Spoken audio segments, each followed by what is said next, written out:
Veto. Veto Latin भाषा है और इसका आशय होता है, इसका अर्थ होता है अनुमति से, विधेयक को अनुमति से देने से रोकना। किसी रूप में विधेयक रुक गई तो रुकावट जो आई वो वीटो है। वर्ल्ड कॉन्स्टिट्यूशन के हिसाब से वीटो 4 प्रकार के होते हैं। 4 प्रकार का वीटो में यही है। नंबर 1, आत्यांतिक वीटो। पहला एक मूल बात को समझिए, जब संसद के दोनों सदन विधेयक को पारित करते हैं तो भारतीय संविधान के अनुच्छेद 111 के तहत यह विधेयक राष्ट्रपति के पास जाता है।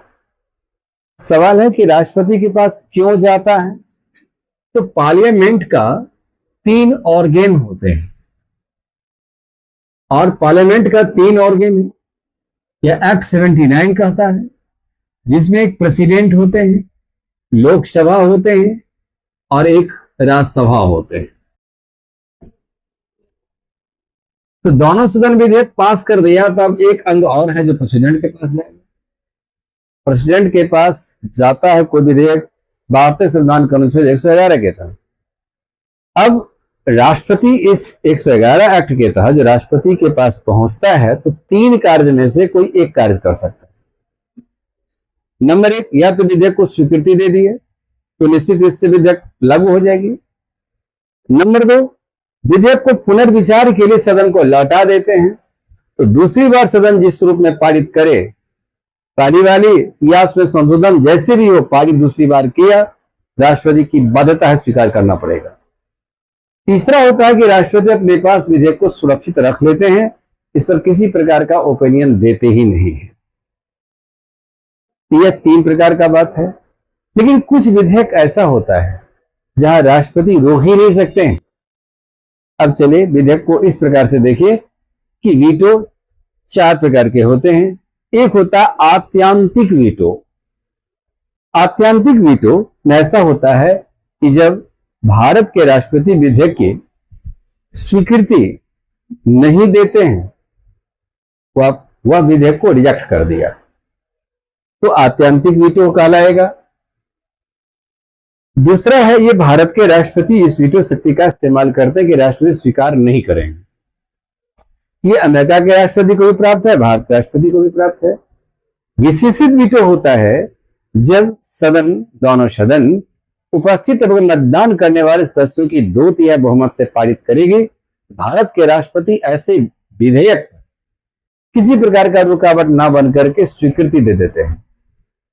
भारत के राष्ट्रपति किसी को विशेषित वीटो का अधिकार का इस्तेमाल करने का अधिकार नहीं है। दूसरा है कि अमेरिका में जब वहां विधेयक पास हो जाता है 2/3 बहुमत से, तो अमेरिका के राष्ट्रपति के पास यह अधिकार है कि आप 10 दिन तक विधेयक को स्वीकार नहीं करेंगे तो 10 दिन, और सेशन बीच में समाप्त हो जाता है, और सेशन समाप्ति के 10 दिन के भीतर अमेरिका के राष्ट्रपति विधेयक को स्वीकार नहीं करेंगे तो विधेयक पर वीटो मान लिया जाएगा। अमेरिकी राष्ट्रपति को यह विशेषित वीटो है और अमेरिकी राष्ट्रपति इस प्रकार का वीटो शक्ति का प्रयोग सबसे अधिक मात्रा में वर्ल्ड में किए हैं। निलंबनकारी भी, बाकी भारत में देखिएगा कि भारत में विशेषित वीटो राष्ट्रपति को प्राप्त नहीं है। निलंबनकारी वीटो है कि जब राष्ट्रपति के पास विधेयक या राष्ट्रपति के नजरों में कुछ त्रुटियां रह गई, यह विधेयक कैसे होना चाहिए, पुनर्विचार के लिए सदन को लौटा देते हैं, तो पुनर्विचार के लौटा दिया तो विलंबित तो हुआ, इसको निलंबनकारी वीटो कहा जाता है।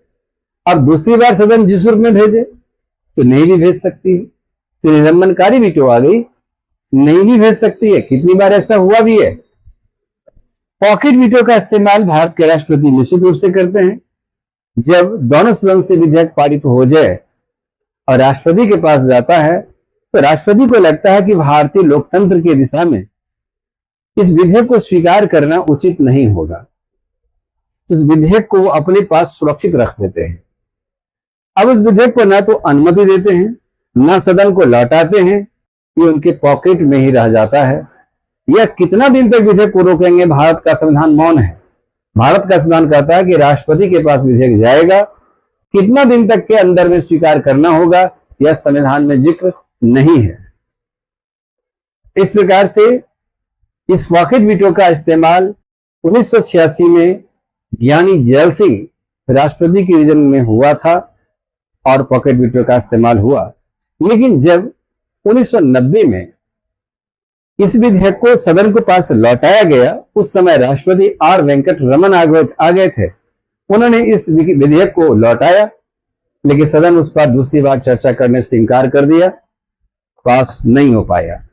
इस प्रकार से 4 वीटो है। लेकिन एक बात थोड़ा सा और देखें तो थोड़ा सा क्वेश्चन गंभीरता से पूछा जाता है कि जब कौन सा ऐसा विधेयक होता है जिसे दोनों सदन पास कर दिया तो राष्ट्रपति उसे वापस नहीं कर सकता है। तो जिन विधेयक को वापस कर दिया जाएगा तो वीटो शक्ति के दायरे में नहीं आएगा, पास करना ही पड़ेगा।